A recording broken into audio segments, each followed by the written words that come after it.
Hello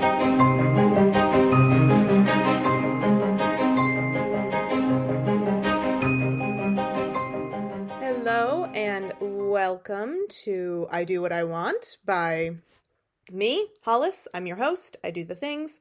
And today we are going to be talking about the world of Raashan itself. So the world of Raashan is the world from my first book, To Save a World, and also the upcoming sequel, which will be released next year in the spring, called The Queen Witch. And I promise this podcast is a no spoiler episode. However, I am going to be talking about the fantasy world of Raashan as a world, not the characters, not the storylines, anything like that, the actual fantasy world itself, and talking about the world and basically kind of giving an insight into world building, I hope. And if you just wanted to know a little bit more about this crazy place that the characters live in and how it differs from Earth, and of course how it's the same, because for it to be relatable, we have to have frankly a lot of the elements that our own home planet has, so that we can really imagine ourselves in it.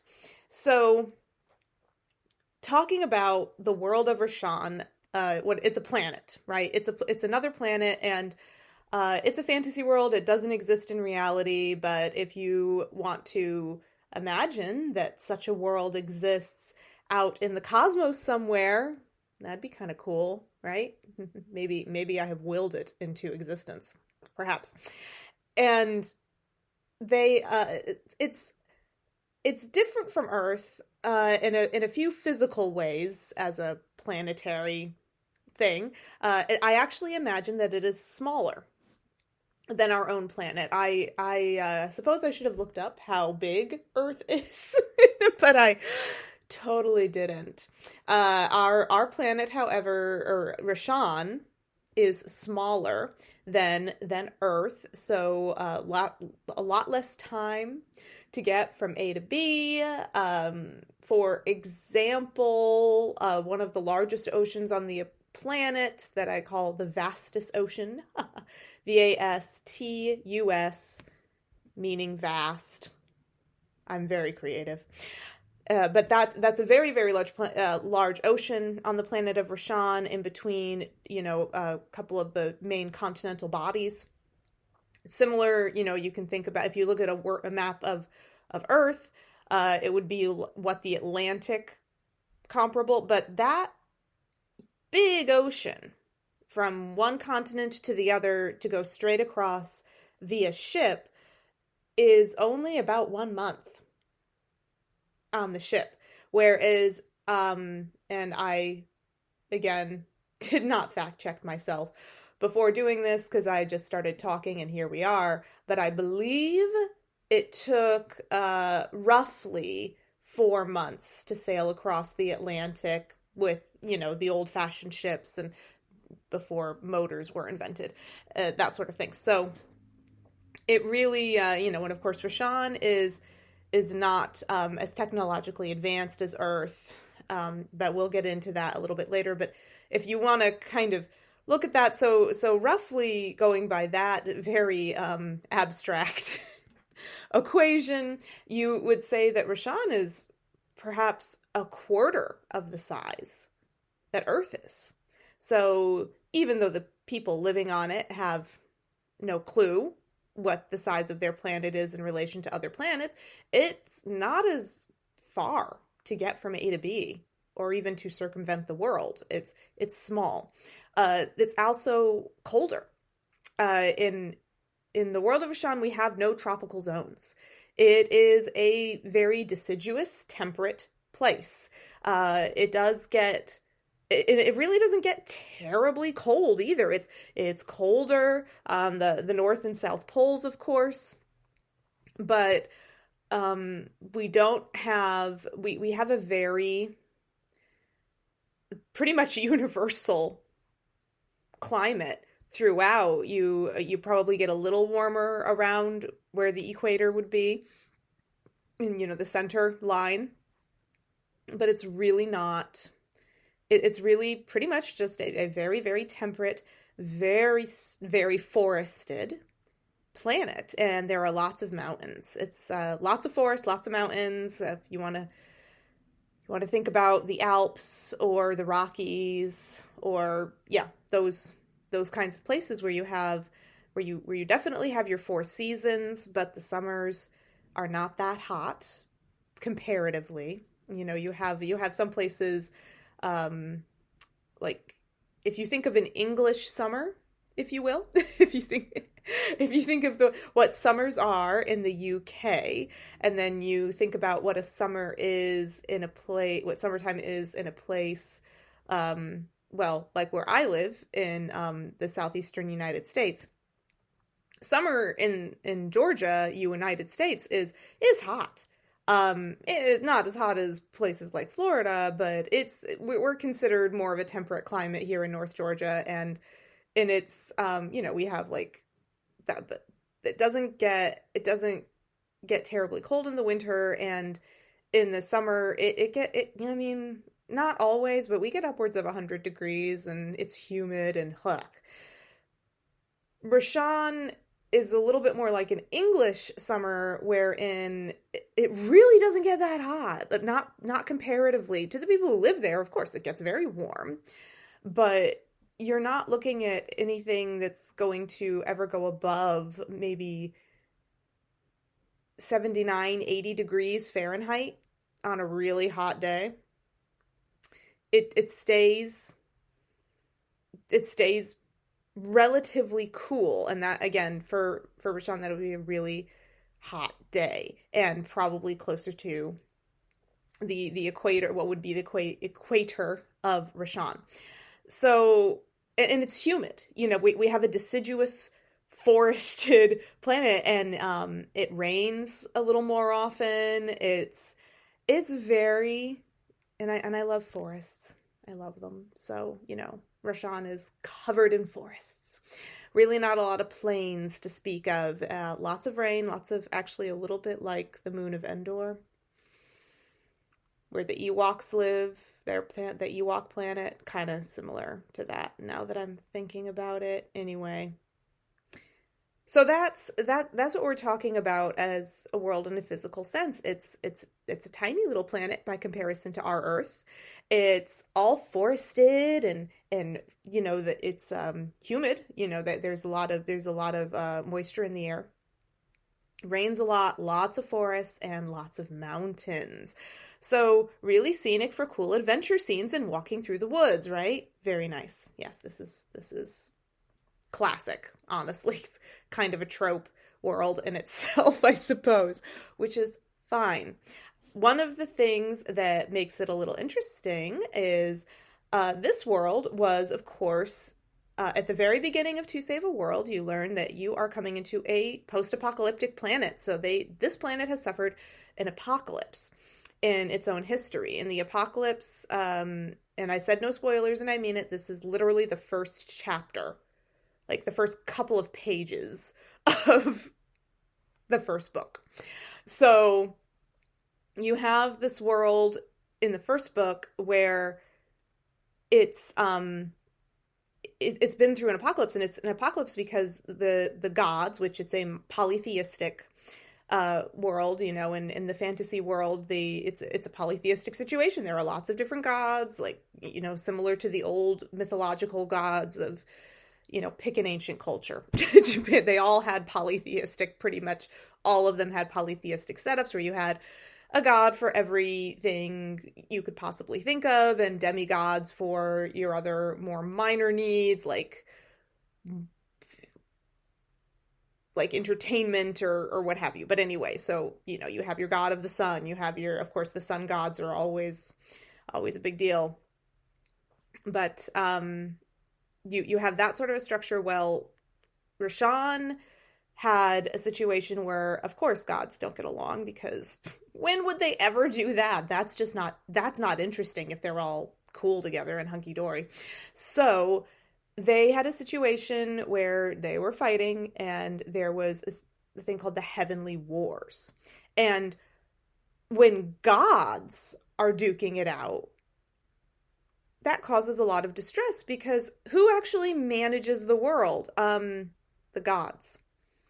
In my particular setup, the gods are the ones who maintain the natural balances that keep Raashan running, that keep weather patterns good, and you have your seasonal changes, and so your crops can grow, and on and on and on. But when gods start battling, then that literally messes up your entire ecosystem.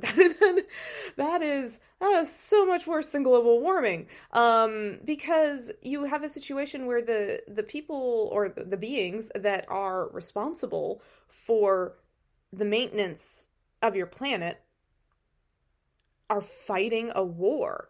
So Raashan as a world and its people and animals that inhabited it were experiencing things like mountain ranges popping up overnight, entire forests just dying, like that. The weather patterns were all over the place. It was boiling hot and sweltering hot for them one day, maybe even like 100, like heat that they'd never even felt before in their lives in the morning, and then by the afternoon it was snowing and there was ice on the ground, and they were, nothing was balanced, nothing was making sense. Of course, this means that the whole planet is dying because you can't do that. In the course of the Heavenly Wars, you had some really really tumultuous short period of time, probably a year or two, historically speaking, short period of time for the people having to survive it. Thank goodness they are all imaginary. That would have been the very definition of hell, where where a mountain might pop up under your house one day, and then that sort of thing, or your whole home, a sinkhole just appears and you fall into the sea, whatever. Terrible situation.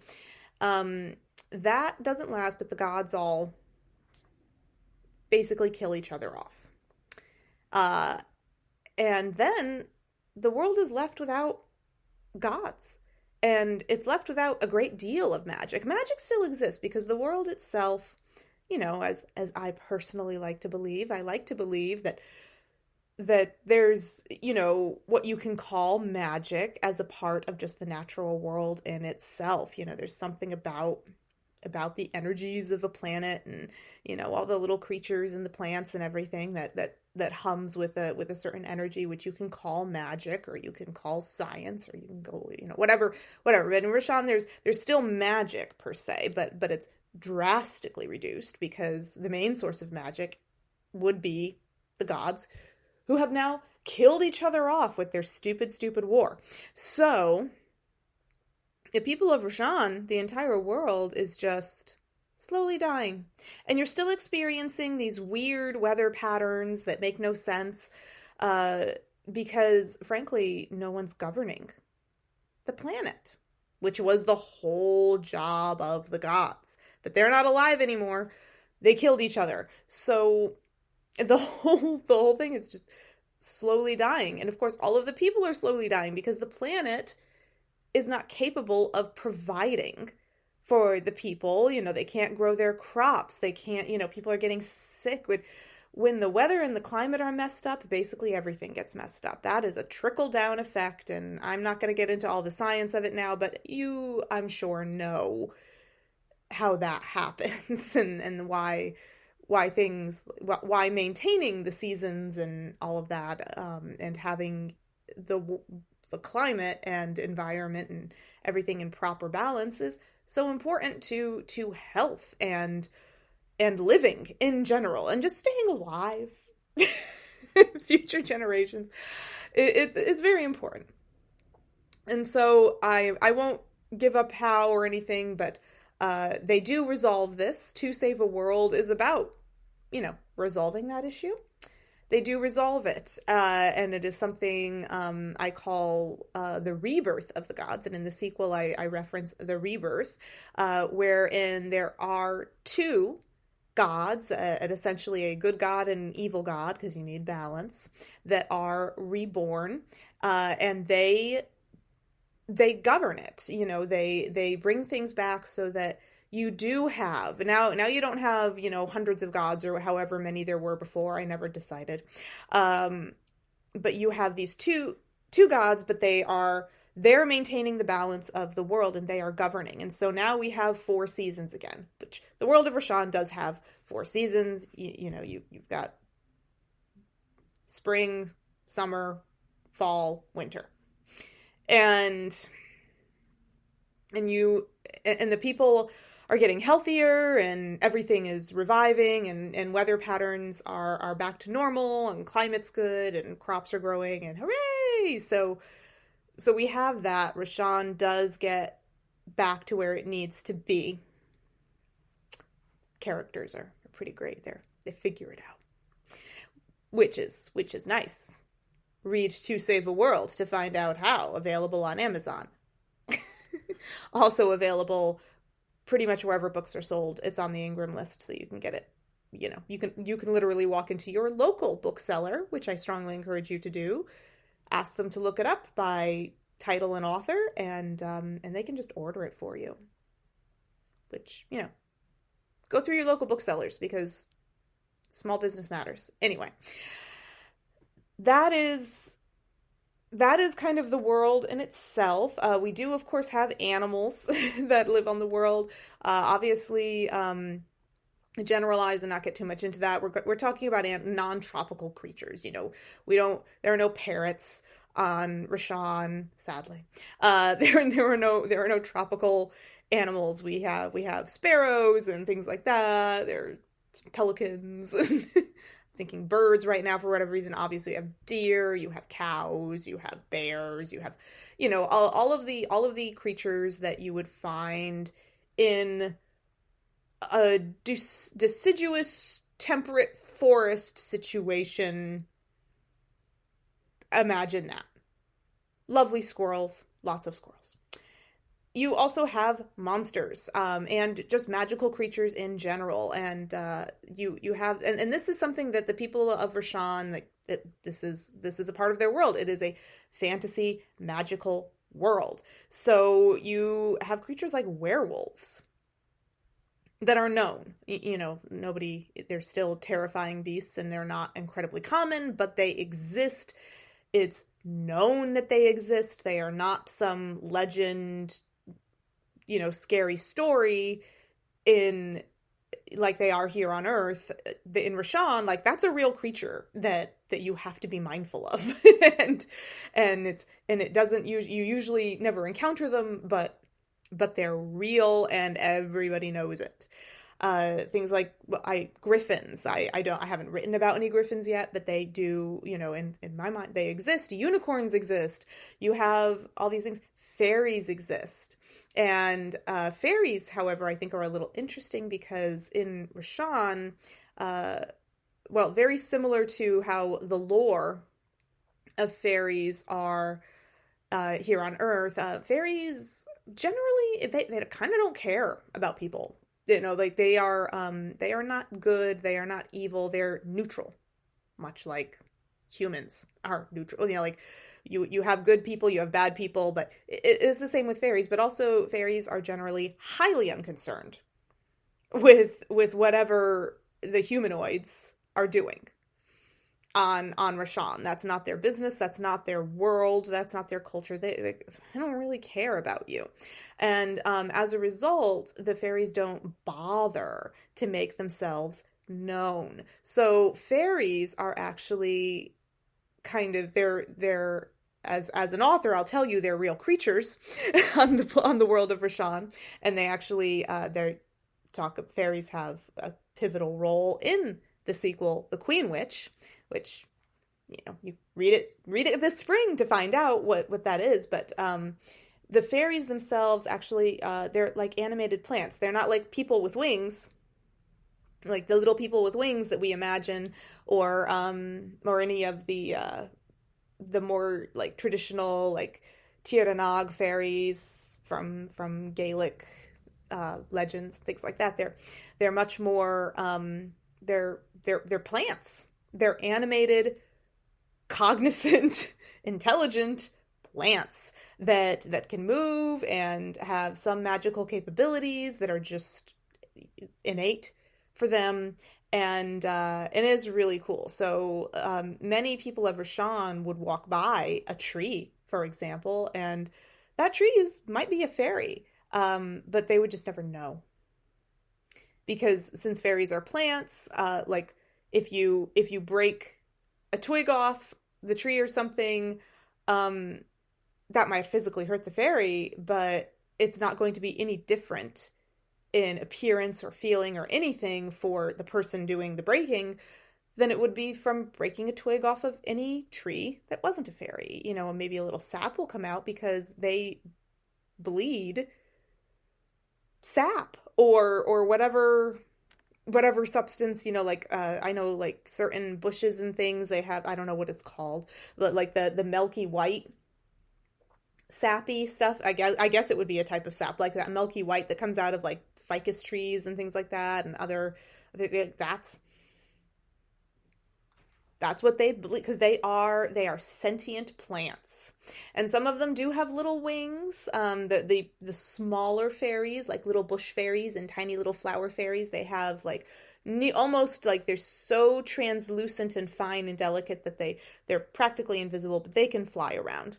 But yes, fairies are real, and I just made them plants because they hide in plain sight. And they don't care about humans, or generally don't care about humans, so they really don't bother with them. So the people of Rashan, or the elves, the humans, and the demons of Rashan, they don't know. They think that fairies are fairy tales. And that's just how it is. So you do have all of these things, but again, the magical creatures, elements like griffins and the werewolves and all of those sorts of creatures, those are known creatures. They are known to be magical creatures and more intelligent than your average bear, but they're wholly accepted as completely natural on this world of Rashan. It is not it's not unusual. And of course you would have some things like creatures that are not magical, like owl bears, which owl bears are a popular creature from Dungeons and Dragons, if you know anything about that. And they're very fierce, but they're animals. They're not magical. They are animals, but you would have like animals like that as well that we simply do not have on Earth. But they are just a part of the ecosystem, and they're pretty cool. Getting into more the nitty-gritty, the people of Rashan. So on Earth, when we think of humanoids, we call them humanoids because we're humans. Like as far as science knows, we're the only presently existing humanoid creatures on this planet, and we're all human beings, right?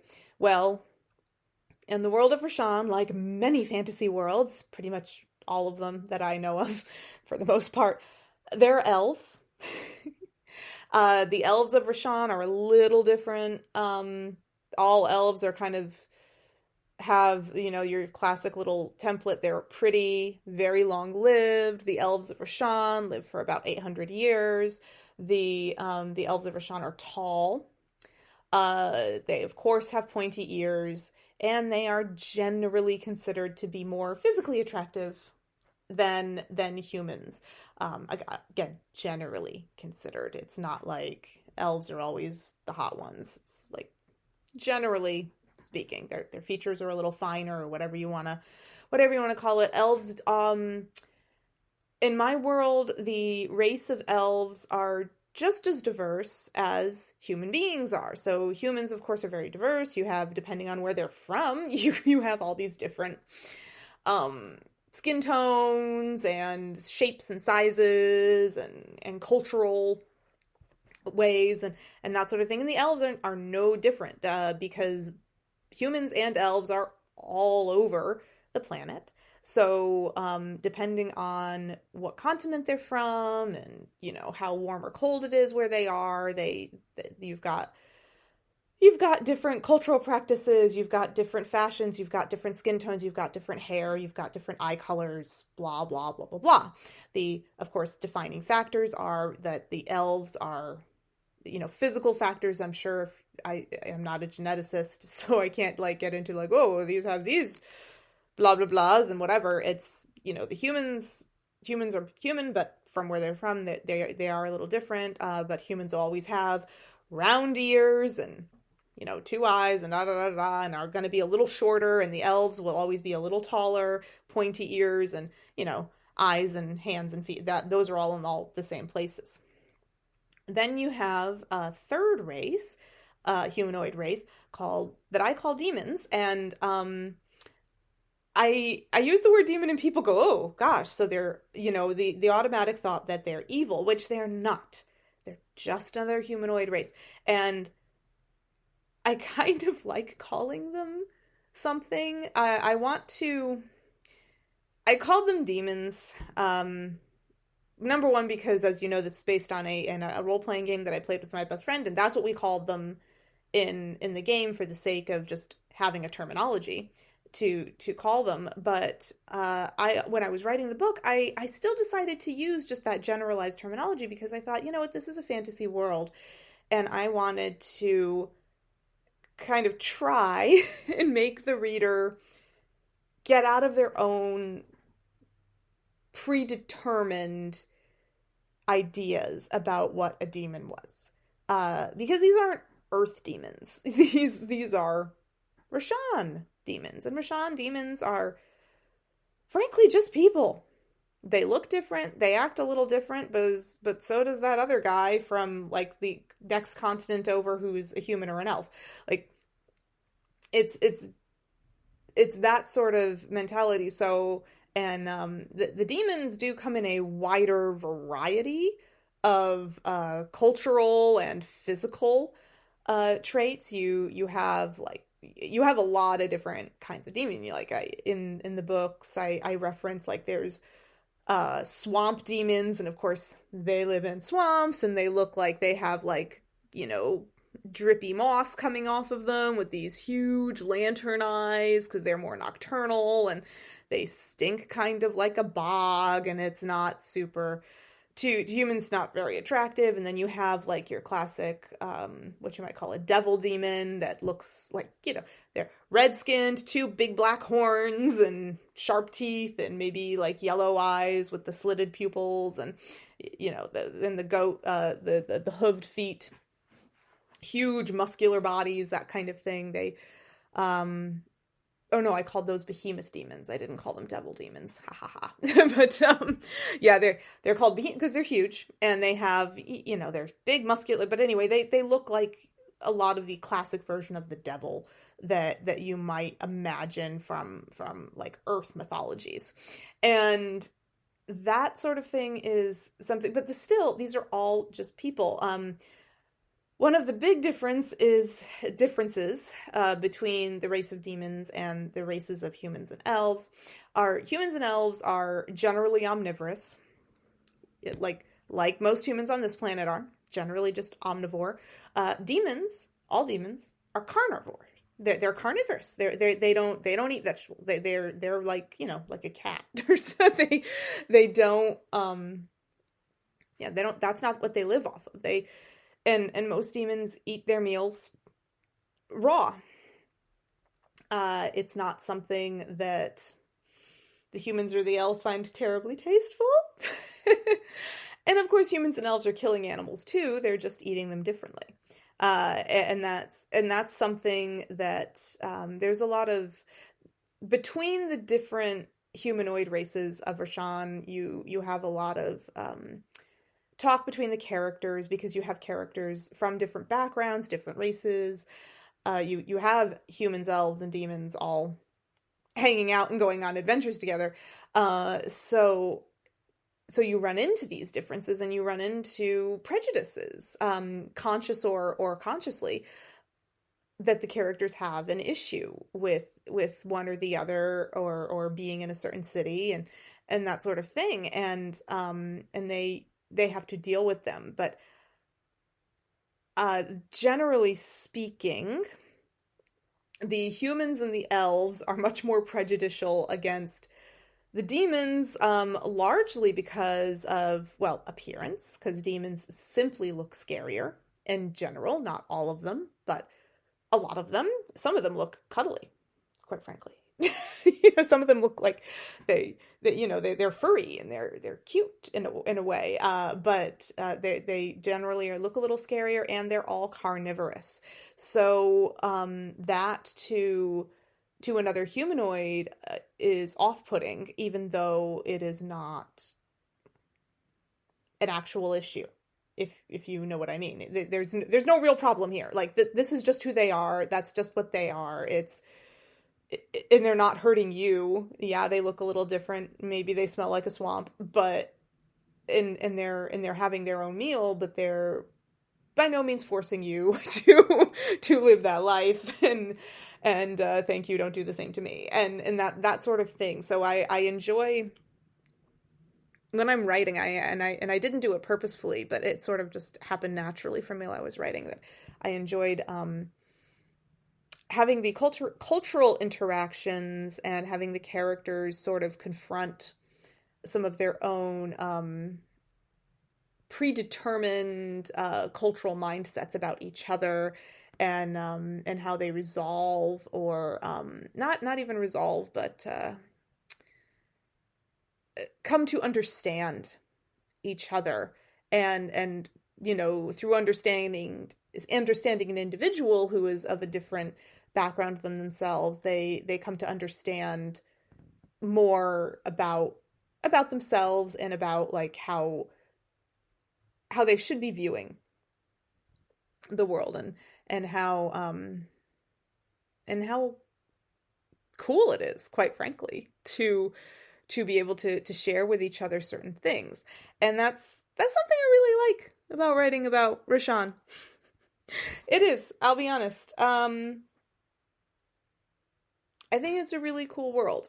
People obviously have a higher tolerance for cold and all of that, but yeah, I don't want to get too into it. Oh, and speaking of the people a little bit, I do want to say that one of the things, and I didn't do this on purpose, I totally just, I really, the main characters in the books, they're pretty much, I don't have a lot of humans. We got like 2 humans that are mains in the Queen Witch, and really only 1 human who is a wizard and very magical and powerful in himself, that is in To Save a World. Those are, he was born human, but like, you don't even think of him as human because he's so fantastical. But you really have just main characters are elves and demons. We're not talking about humans most of the time. We're talking about elves and demons. And that's another thing that as a writer I enjoyed putting myself in. Like, I'm not talking about anything from my own culture at all. I'm talking about I'm talking through and projecting the story through the eyes of characters that aren't even human at all. And it's fun. But that's a big part of the joy of reading fantasy. So, I hope that you will take a look at To Save a World, which is, of course, available on Amazon. And I hope that you will take a look at The Queen Witch when it comes out. Both stories do stand alone. You could read them, but the characters do carry over from To Save a World. So even though they are 2 separate stories, and you don't have to read To Save a World to read The Queen Witch and know what's going on, but if you read To Save a World, number one, you're already going to have a great affection for the characters, I hope. You'll know their backgrounds completely, and you will have a better understanding of the world itself and the motivations. And of course, I hide little like Easter eggy sort of things in there that if you read the first book, you know. But if you don't, sorry. So I do recommend reading them in order because it's more fun as a reader. It's more fun. So go ahead. Apparently, it's a very fast read. It is a bit of a long book. To Save a World is 425 pages long. The Queen Witch will be about the same amount once it's published. I haven't finished my page layout yet, but yeah, it'll be roughly that long. So there's that. But I strongly encourage you to explore the world of Raashan. This world is going to be, I write, I of course also have written Spare the Swallow, which is a totally different world. That is the world of Cell. And different races, different everything. But I do have two different fantasy series because To Save a World was so well received by the readers and they kept asking for a sequel. So I said, okay, and I wrote it and I loved it. I really enjoyed writing The Queen Witch so much, quite honestly, that I said, I think I'm going to make this into a series, and I'm going to call it the Raashan series. So I hope you've enjoyed learning a little bit more about the world of Raashan and what it is as a fantasy world. I will, as I announced in my last podcast, I'm going to be doing a writer's workshop in the spring. It will be via Zoom. And it will probably be about 2 or 3 hours long for, frankly, anyone. It will be, the writer's workshop will be on character building, that particular one. And we're going to go through building characters and the methods and mentalities behind it, all that sort of thing, and help you build characters to write about or to do role-playing games with or whatever you want to do. Quite frankly, just for fun, even if you just like inventing characters, you do it. That sounds awesome. I enjoy doing that. So yes, please join me. And if that workshop goes as well as I hope it does, then I plan on continuing my workshop series, and I'll figure out a regularity of classes and that sort of thing. It will always be via Zoom.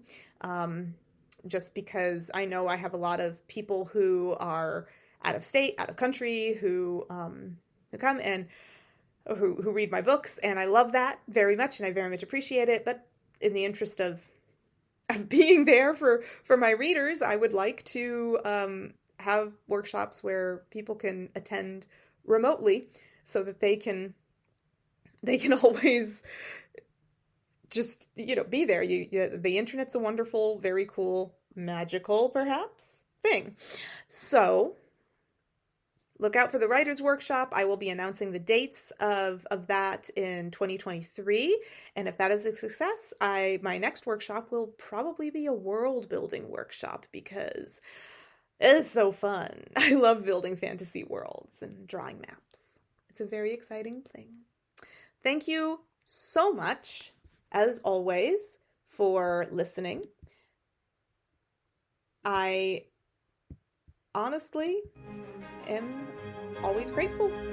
Have a wonderful, wonderful day.